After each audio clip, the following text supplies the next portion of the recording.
Hello dear students, welcome back to our channel. So before starting with our today's session, आपको एक बार फिर याद दिला दूं, अगर आपने अब तक हमारी चैनल को सब्सक्राइब नहीं किया है तो आप बहुत ही अच्छा कॉन्सेप्ट मिस कर रहे हैं। So go and please subscribe to our channel. Done? Okay, so let's start with our today's session.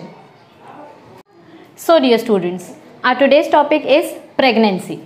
Now we already know that pregnancy is majorly observed for a period of 9 months in human beings. Okay, so we are going to discuss about what is pregnancy and what changes takes place in the body of a mother, and as well as also what changes takes place in the structure of an embryo. All right, so we are ready for it? Yes. Okay, so let's first discuss about the introduction of the pregnancy, that what are the major changes that are observed in the body of a female and what actually the process is. Okay, so the first point of the introduction says that it is the condition of carrying one or more embryos in uterus. Okay, so how can you define pregnancy? Suppose if you are asked for the definition for 1 mark, how can you define it? Pregnancy को हम कैसे define कर सकते हैं? ये एक ऐसी condition है, it is the condition in which the female carries, मतलब फीमेल के वुम्ब में एक या एक से ज़्यादा एम्ब्रियो इम्प्लांट होते हैं। After the stage of gastrulation the female is considered to be pregnant. Okay, so once, और you can say after the stage of implantation itself. So what is pregnancy? When the fetus or the embryos are placed in the uterus. Okay, it can be one embryo or more than one embryo. All right, it is also known as gestation. Another name for pregnancy is gestation. Gestation is nothing but nourishing the child in the body of a female until it is delivered outside the body. So that is gestation. Okay, period between fertilization of egg up to parturition. Pregnancy का जो period होता है वो period हम कहाँ से count करते हैं? जिस दिन फर्टिलाइजेशन हो जाता है, मतलब जिस दिन सेकेंडरी oocyte और स्पर्म फर्टिलाइज हो जाते हैं, that is considered to be the day 1. वहाँ से लेकर जब तक बेबी की डिलीवरी नहीं हो जाती, जब तक चाइल्ड की डिलीवरी नहीं हो जाती, that entire period from the day of fertilization to the day of parturition is termed as pregnancy. अगर आप एवरेज कैलकुलेशन करें डेज का, so the average period in human last for about 266 days. Okay, मतलब अगर fertilisation के day से हम count करेंगे तो फर्टिलाइजेशन कब होता है? 14th डे पे जो फीमेल होती है उसका जो मेंस्ट्रुअल साइकिल होता है, इनिशियल 13 डेज में सेकेंडरी oocyte बनता है और 14th डे पे ओव्यूलेशन होता है, एग रिलीज होता है, और उसी दिन अगर स्पर्म उसके साथ फर्टिलाइज करेगा तो उस दिन से अगर हम काउंट करेंगे that fertilization day is counted as 1. तो उस दिन से काउंट करेंगे तो टोटल 266 डेज का प्रेगनेंसी होता है. और अगर आप मेंस्ट्रुअल साइकिल का फर्स्ट डे काउंट कर रहे हो कि मतलब इस दिन से मेंस्ट्रुअल साइकिल स्टार्ट हुआ और 14th डे पे ओव्यूलेशन हुआ और उसके बाद फर्टिलाइजेशन हुआ और मदर प्रेग्नेंट हुई, तो अगर आप मेंस्ट्रुअल साइकिल के फर्स्ट डे से काउंट कर रहे हो तो टोटल 280 डेज का ये प्रेगनेंसी पीरियड होता है. Okay, 266 plus 14. और अगर आप सिर्फ फर्टिलाइजेशन के डे से काउंट कर रहे हो तो it is approximately 266 days. Okay, counted from it is 280 days counted from last menstrual cycle. ये फुल फॉर्म आपके टेक्स्ट बुक में दिया गया है. What is this? Last menstrual cycle. Okay, this pregnancy period of approximately 9 months is divided into 3 trimesters. ये pregnancy period कितने trimesters या कितने पार्ट्स में डिवाइडेड है? 3 पार्ट में डिवाइडेड है. ये जो पार्ट्स हैं इनको हम ट्राइमेस्टर्स बोलते हैं. क्या बोलते हैं? Trimester. First trimester, second trimester and third trimester. Okay, ये तीनों ट्राइमेस्टर 3-3 महीने के होते हैं. So 3 + 3 + 3 is equals to approximately 9 months. एकदम एग्जैक्ट 9 मंथ्स नहीं है, लेकिन अप्रॉक्सीमेशन में हम कंसिडर करते हैं. Alright, okay, so this was the introduction about pregnancy. Now let us try to understand that what has been given to us about first trimester. Okay, shall we start? Alright, what is first trimester? First trimester starts from the day of fertilization to 12th week. 12th week मतलब 3 महीना. First month will contain 4 week, second month will contain 4 week and third month will contain 4 week. We are talking about approximation. Okay, तो ऐसे 4 हफ्ते मिला के 12 हफ्ते होते हैं, मतलब 3 महीने. तो हम फर्स्ट ट्राइमेस्टर की बात कर रहे हैं. So first trimester fertilization day से लेकर 12th वीक तक का काउंट होता है. अब इसमें क्या होता है? Most radical changes in the mother and embryo takes place. मतलब ये एक ऐसा पीरियड है, ये फर्स्ट ट्राइमेस्टर का पीरियड जो है, ये एक ऐसा टाइम है जहाँ पर फीमेल की बॉडी में सबसे ज़्यादा चेंजेस आपको देखने को मिलेंगे। ओके, इंटरनली भी और एक्सटर्नली भी। एक्सटर्नली इतना ज़्यादा चेंजेस शायद देखने को ना मिले, लेकिन इंटरनली मतलब फिजियोलॉजिकली इंटरनली मदर की बॉडी में बहुत सारे चेंजेस होते हैं जो हम आगे के पॉइंट्स में डिस्कस करेंगे। Embryo receives nutrition from endometrium directly for first 2 to 4 weeks. हमने लास्ट लेक्चर में पढ़ा था, गैस्ट्रुलेशन के लेक्चर में, कि हमारा जो एम्ब्रियो है वो टोटली एंडोमेट्रियम के अंदर फिक्स हो चुका है। तो इनिशियल उसका whole and sole nutrient provider कौन है? एंडोमेट्रियम। मतलब जितना भी हमारे एम्ब्रियो को न्यूट्रिशन मिलेगा स्टार्टिंग के 3 महीने में, वो पूरा न्यूट्रिशन कहाँ से मिलेगा उसको? एंडोमेट्रियम से। ओके, ये याद रखो, ये एंडोमेट्रियम बहुत इंपॉर्टेंट रोल प्ले करता है। और कभी कभी क्या होता है कि अगर ये समझो प्रेगनेंसी के बीच में ही, स्टार्टिंग फर्स्ट या सेकेंड मंथ में ही, मतलब ये जो फर्स्ट ट्राइमेस्टर है, इस पीरियड में ही अगर मदर की ब्लीडिंग होने लग जाए, तो ब्लीडिंग होती है तो क्या होता है, हमने क्या पढ़ा था मेंस्ट्रुअल साइकिल में, कि ब्लीडिंग कब होती है? जब एंडोमेट्रियम लेयर शेड ऑफ होता है। अगर एंडोमेट्रियम लेयर शेड ऑफ हो जाएगा तो बच्चे का न्यूट्रिएंट तो बाहर जा रहा है, ब्लीड हो रहा है, तो इसकी वजह से बच्चे को न्यूट्रिएंट्स नहीं मिलेंगे और बच्चा मर जाएगा, and that leads to miscarriage. That is why it is very important कि जब फीमेल प्रेग्नेंट होती है तो उसकी ब्लीडिंग बिल्कुल भी ना हो, क्योंकि ब्लीडिंग होगी मतलब एंडोमेट्रियम लेयर जा रहा है, और एंडोमेट्रियम लेयर जा रहा है मतलब बच्चे का न्यूट्रिएंट खत्म हो रहा है। Okay, so initial 2 to 4 weeks जो है, मतलब फर्स्ट मंथ, हमारे एम्ब्रियो को न्यूट्रिएंट्स कहाँ से मिलते हैं? एंडोमेट्रियम से मिलते हैं। फर्स्ट मंथ तो पूरा न्यूट्रिएंट एंडोमेट्रियम से ही मिलता है। Main period of organogenesis and development of body organs. मतलब ये जो फर्स्ट ट्राइमेस्टर है, ये इनिशियल 3 मंथ्स जो होते हैं, ये सबसे मेन पीरियड है जब आपका बेबी हेल्दी होगा कि वीक होगा, ये डिसाइड होता है। ओके, मतलब बेबी के मेन ऑर्गन्स का बिगिनिंग, उनका ओरिजिन इस फर्स्ट ट्राइमेस्टर में स्टार्ट होता है। So that is considered to be the period of organogenesis. Organogenesis means what? Gastrulation में हमने देखा कि 3 लेयर्स बनी थी, एंडोडर्म, एक्टोडर्म और मीसोडर्म। अब ये एंडोडर्म, एक्टोडर्म और मीसोडर्म आगे जाके अलग अलग ऑर्गन्स बनाएंगे। हमने लास्ट लेक्चर में ही देखा था कि एंडोडर्म कौन सा ऑर्गन बनाएगा, एक्टोडर्म कौन सा ऑर्गन बनाएगा और मीसोडर्म कौन सा ऑर्गन बनाएगा। तो ये ऑर्गन बना रहे, मतलब क्या कर रहे हैं? ये ऑर्गेनोजेनेसिस कर रहे हैं। So the first trimester is considered to be the period of organogenesis. Okay, by the end of 8 weeks, मतलब सेकेंड मंथ के एंड तक, major structure found in the adult are formed in the embryo in rudimentary form। मतलब अगर आप एक adult की body consider करो, जैसे मेरी बॉडी कंसिडर करो, तो मेरी बॉडी में जो जो ऑर्गन्स हैं, head, hands, mouth and legs, appendix, everything, internal as well as external organs, जितने भी ऑर्गन एक अडल्ट की बॉडी में होते हैं, सेम वही ऑर्गन्स एम्ब्रियो के अंदर भी फॉर्म हो जाएंगे फर्स्ट ट्राइमेस्टर के पीरियड में, मतलब इनिशियल 3 मंथ्स में। Are you getting it? आगे देखते हैं आगे क्या दिया गया है। ओके, सो हमने देखा कि हमारे एम्ब्रियो के ऑर्गन्स जो हैं वो डेवलप हो चुके हैं इन अ रूडिमेंट्री फॉर्म। रूडिमेंट्री फॉर्म मतलब क्या होता है? Not properly developed, it has just started developing. Organ अभी सिर्फ बनना स्टार्ट हुए हैं, वो पूरी तरीके से डेवलप नहीं हुए हैं। लेकिन जब ऑर्गन बनना स्टार्ट हो जाते हैं एम्ब्रियो में, तो हम उस एम्ब्रियो को अब बोलते हैं फीटस। हम उस एम्ब्रियो को अब क्या बोलते हैं? फीटस। याद रखो, देखो स्टेज कैसे जाता है, हम पहले भी लेक्चर्स में ये डिस्कस कर चुके हैं। जब फर्टिलाइजेशन होता है तो हम स्पर्म और ओवा के फर्टिलाइज्ड सेल को बोलते हैं जाइगोट। जाइगोट धीरे धीरे डेवलप होके बनता है एम्ब्रियो, एम्ब्रियो धीरे धीरे डेवलप होके बनता है फीटस।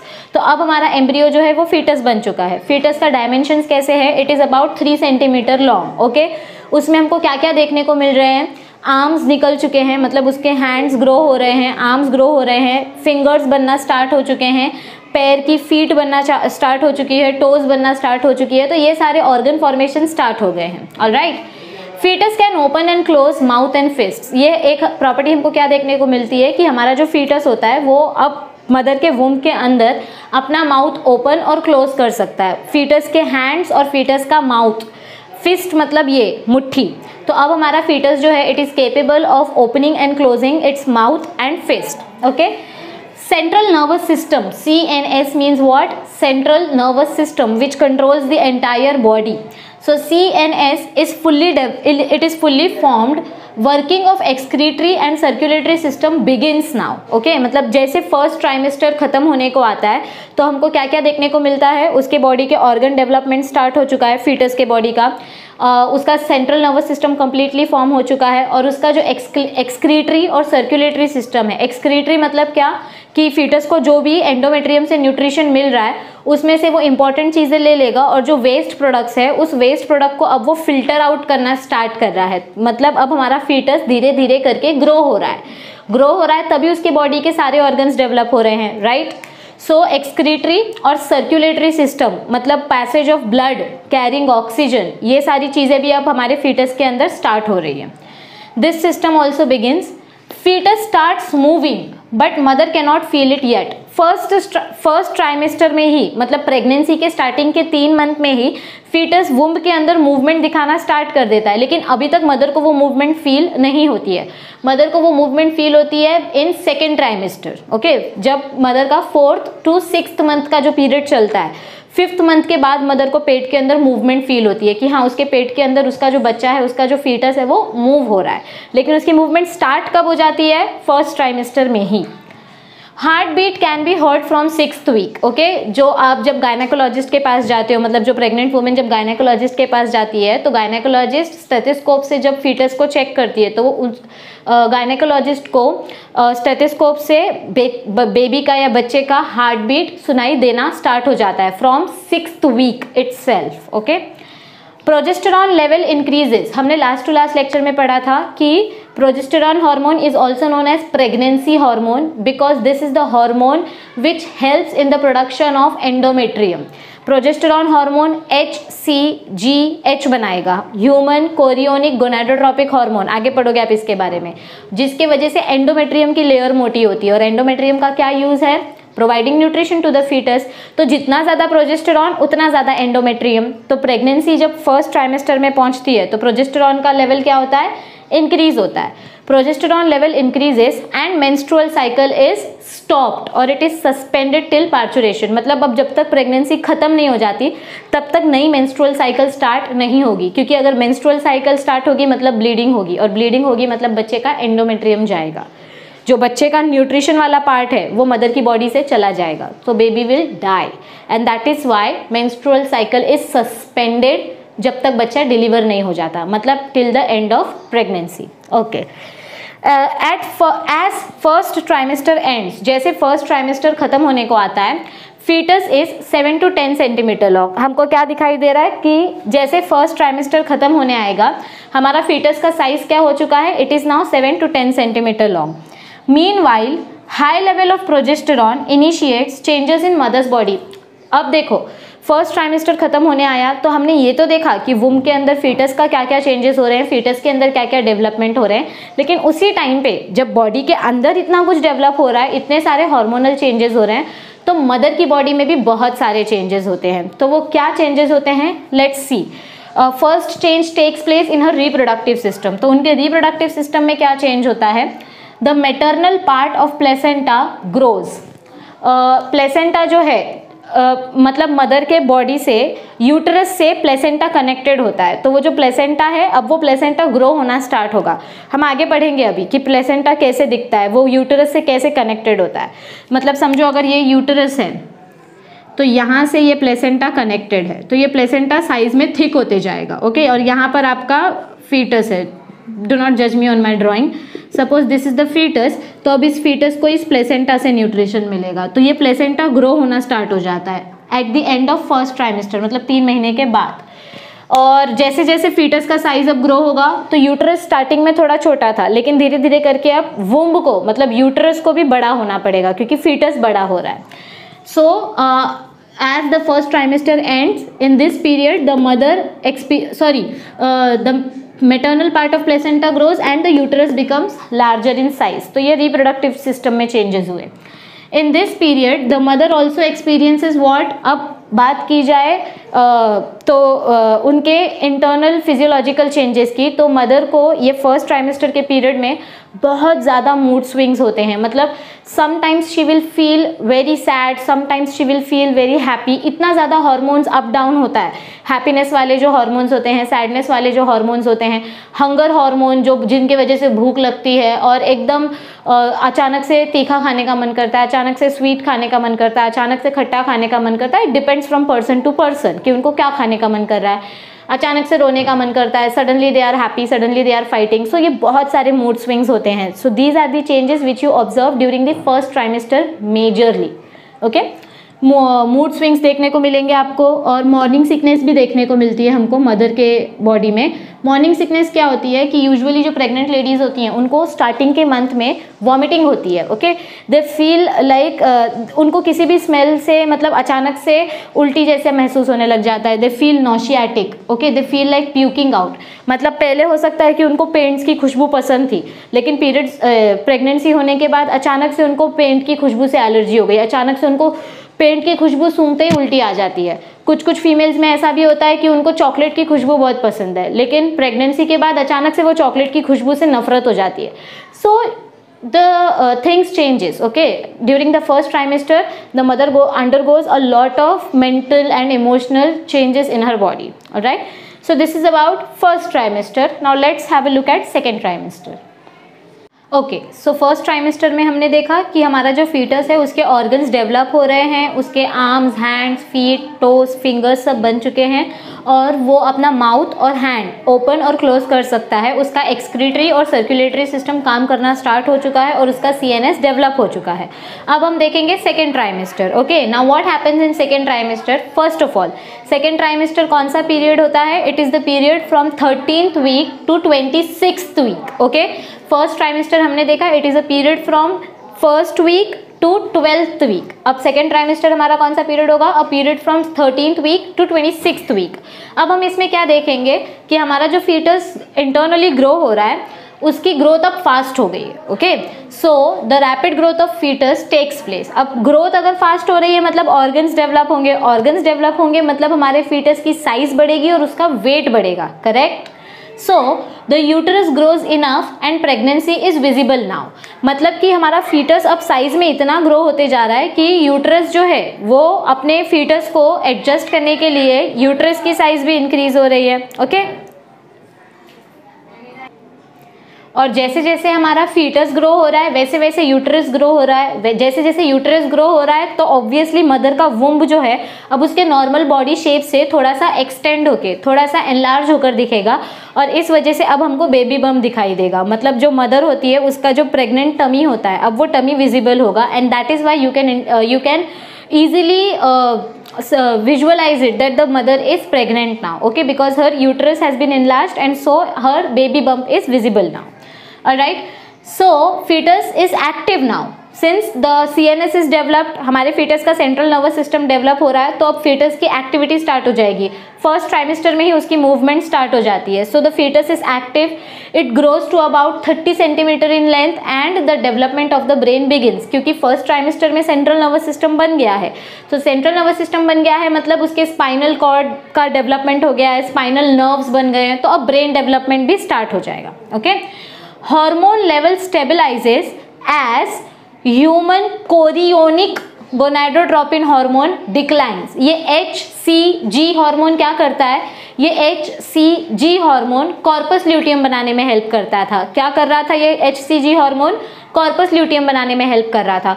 और कॉर्पस ल्यूटियम में क्या बन रहा था? कॉर्पस ल्यूटियम से प्रोजेस्टेरॉन हार्मोन बन रहा था और प्रोजेस्टेरॉन हार्मोन क्या कर रहा था? वो एंडोमेट्रियम की थिकनेस बना रहा था।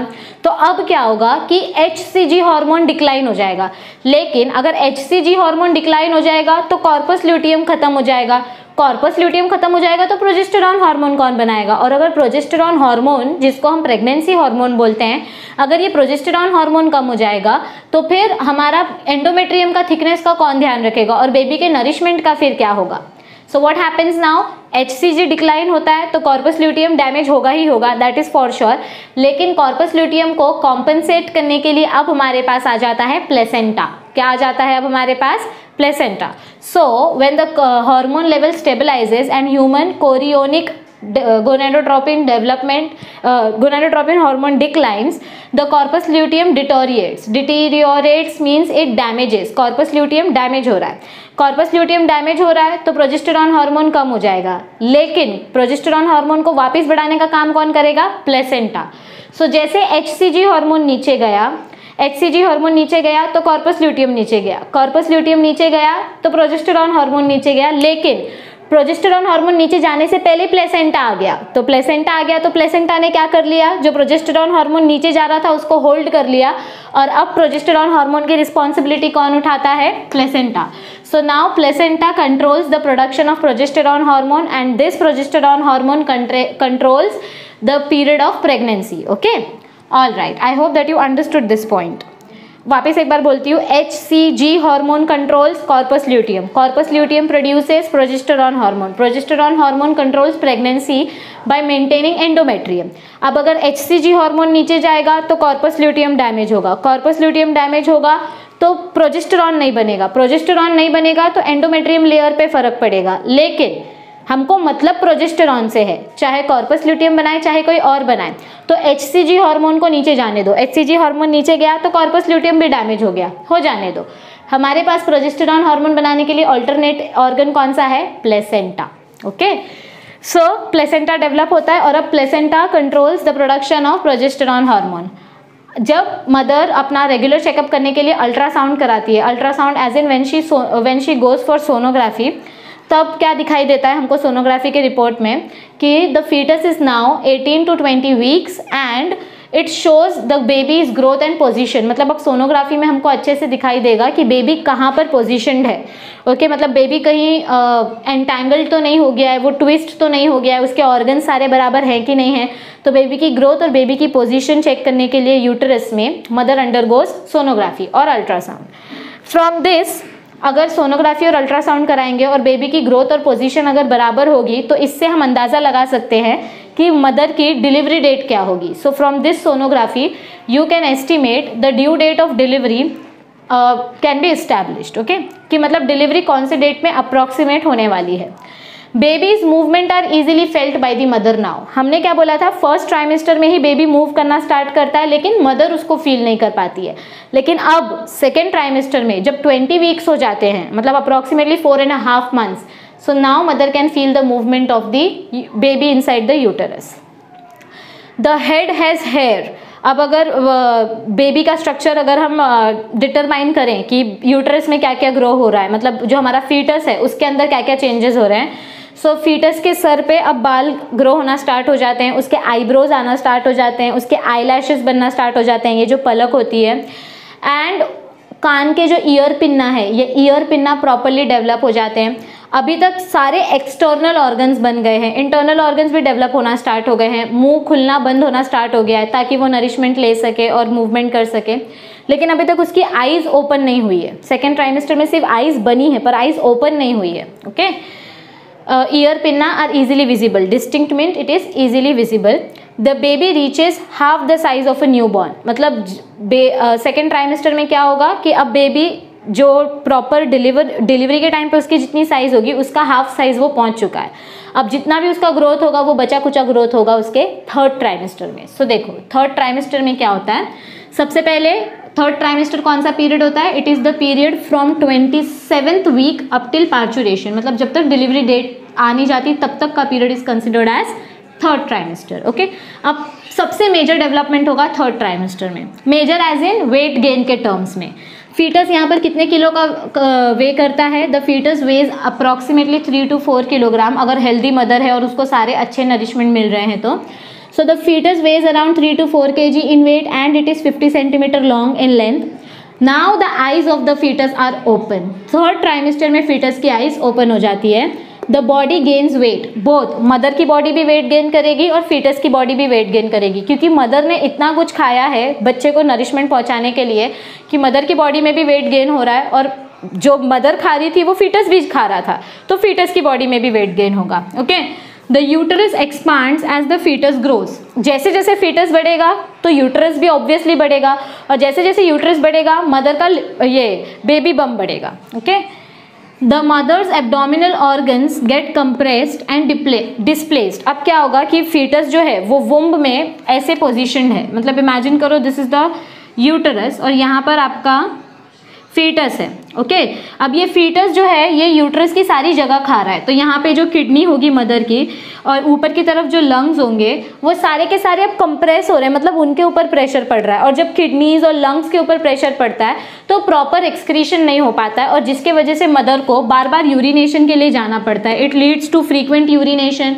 मदर का डाइजेस्टिव सिस्टम में मतलब बहुत ज़्यादा प्रॉब्लम हो जाता है, उनको बार बार उनको यूरिनेट के लिए जाना पड़ता है, बार बार they feel like going for washroom, उनको बार बार ऐसे मतलब ऐसे फील होता है कि stomach is very heavy and I need to go and clear my stomach. Okay, so these changes takes place in the mother's body during third trimester। Actually mother के लिए थर्ड ट्राइमेस्टर बहुत ज़्यादा difficult period होता है। Okay, and the strain in back muscles, मतलब womb इतना heavy हो जाता है कि she can not bend her self, उनको हमेशा ऐसे ही रहना पड़ता है और ऐसे कंटिन्यूस इस पोजीशन में रहने की वजह से उनके बैक पे बहुत प्रेशर पड़ता है, तो उनकी बैक मसल बहुत ज़्यादा स्ट्रेन हो जाती है, मतलब बहुत ज़्यादा स्ट्रेस हो जाता है बैक मसल पे। ओके, सो जैसे जैसे ये पूरा सेकेंड ट्राइमेस्टर थर्ड ट्राइमेस्टर खत्म होगा, by the time the third trimester is about to end, the foetus is fully developed, सारे ऑर्गन्स बन चुके हैं, आईज खुल चुकी है, मूवमेंट हो रही है, हार्ट बीट तो हमको फर्स्ट ट्राइमेस्टर में ही सुनाई दे रही थी, brain, circulatory system, excretory system, everything is developed. The foetus is now ready for parturition. तो थर्ड ट्राइमेस्टर एंड होते होते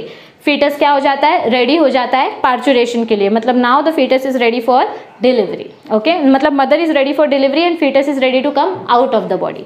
सो this is the end of pregnancy. Alright, I hope you understood everything that we discussed. Alright dear students, तो I hope कि आज हमने जो भी topic discuss किया about the pregnancy of a female human female, आपको वो अच्छी तरीके से समझ में आ गया होगा। यहाँ पर जो इंट्रोडक्शन में हमने डिस्कस किया वो अच्छे से रीड करना बहुत इंपॉर्टेंट है, और फर्स्ट, सेकेंड और थर्ड ट्राइमेस्टर में क्या क्या चेंजेस होते हैं इसको आप डिस्टिंग्विश के फॉर्म में याद करो, क्योंकि इसमें से आपको ऑब्जेक्टिव क्वेश्चन आने के बहुत सारे चांसेस है। ओके, और स्पेशली जहाँ पर हार्मोन्स की बात की गई है वो टॉपिक बार बार रीड करना ना भूलें। Alright, so please go through all the content from your textbook once so that it will fix in your mind, and if you have any doubts in our today's session or in any other previous session, then please let us know in our comment section. We will be more than happy to solve your doubts. Do read your textbook, please keep practicing diagrams, and please keep preparing yourself for the coming competitive exams. Okay, so I hope that you liked our video. If you liked it, then please click on the like button. Let us know your views in our comment section. And also, if you haven't subscribed to our channel yet, then please go and subscribe to it. Okay, thank you, stay tuned, see you soon.